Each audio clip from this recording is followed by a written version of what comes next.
Établissements publics en crise, les hôpitaux. La semaine dernière, 1000 médecins et cadres hospitaliers signaient une pétition pour dénoncer une situation catastrophique. À présent, ils tweetent sous le mot-clé « Balance ton hosto » et décrivent des situations ubuesques. Nos reporters ont partagé le quotidien du personnel de 2 hôpitaux débordés. Reportage de Simon Ricotier et Anthony Ducruet. C'est un service public au bord de l'épuisement. Urgences engorgées, personnel fatigué, les hôpitaux souffrent, mais pas en silence. Un peu partout en France, des conflits sociaux. Les soignants dénoncent des conditions de travail insupportables. Ces derniers jours, la grogne s'est même étendue aux réseaux sociaux. À l'hôpital, on ne prend pas la peine de réparer la toiture, car après tout, il ne pleut pas si souvent. Balance ton hosto. Quand ton collègue, c'est Mickey Mouse. Certains malades perdent patience. Je me suis dit, est-ce qu'on se moque de moi? 9 heures d'attente pour un enfant, c'est quand même plus d'une journée de travail.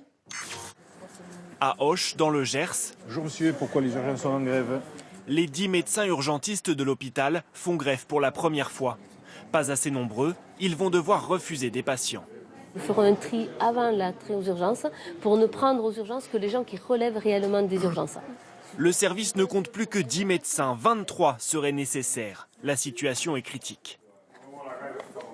On en arrive à des temps d'attente qui vont parfois atteindre, voire dépasser les 10 heures d'attente.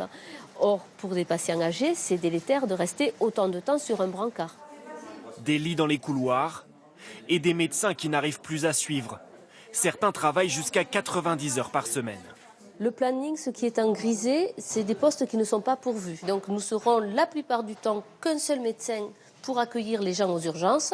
Des fois, on se sent au bout de ce qu'on peut faire. On met en danger la santé de nos patients et la nôtre. C'est un cri d'alarme parce que y a certains d'entre nous qui sont au bord de la rupture. Les médecins d'Auch ont dû renoncer à une autre de leurs missions. Assurer le SAMU de Condom à 45 km de là. Aujourd'hui, l'ambulance ne sort plus la nuit, ni même certaines journées quand aucun médecin local ne peut prendre le relais. Pour les équipes, la santé des patients est menacée. Dès qu'on entend la radio, on vient voir où c'est, on se dit oh là là, j'espère que c'est pas notre secteur, parce que si jamais le SMUR n'est pas opérationnel ce jour-là, ben aussi, voilà, il y a encore une perte de chance sur une vie qu'on aurait pu stabiliser, voire sauver. La liste des maux de l'hôpital est longue. Manque de médecins, mise en place délicate des 35 heures et une rigueur budgétaire imposée qui se heurte à une activité croissante. À Dole, dans le Jura, l'hôpital Pasteur doit résorber un déficit de 3 millions d'euros.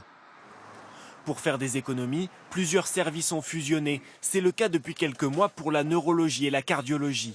Résultat, le nombre de lits est passé de 45 à 32 et 10 postes paramédicaux ont été supprimés.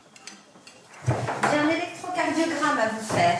Vous savez ce que c'est? Pour les infirmières et les aides-soignantes, cela signifie une augmentation de la charge de travail. Forcément, il a fallu se spécialiser dans les nouvelles pathologies qu'on pouvait rencontrer, qu'on ne connaissait pas avant. Donc automatiquement, ça nous demande un travail supplémentaire et forcément moins de temps à accorder aux patients. Une logique d'efficacité et de rendement que les soignants ont d'abord eu du mal à comprendre. On parle de plus en plus de chiffres, de coûts, de tarification, de durée moyenne de séjour, etc. Donc c'est quelque chose qui devient de plus en plus commun, qui n'est pas forcément toujours accepté par nos soignants qui ont à cœur la relation humaine, les choses comme ça, qui se tarifient moins. D'un côté, la logique comptable, de l'autre, la qualité des soins. Pour le directeur, les arbitrages sont chaque jour plus difficiles à rendre. De plus en plus de personnel soignant, de plus en plus de personnels médicaux nous demandent mais où on va ? Qu'est-ce qu'on va pouvoir faire de plus? Et c'est vrai qu'aujourd'hui, on est parfois un petit peu démunis pour apporter des réponses à ces questions. Pas démunis parce qu'on n'a pas envie de faire, démunis parce qu'on a déjà énormément fait. Début janvier, la ministre de la Santé admettait les dérives du système hospitalier et promettait une réforme qu'elle qualifie d'urgente.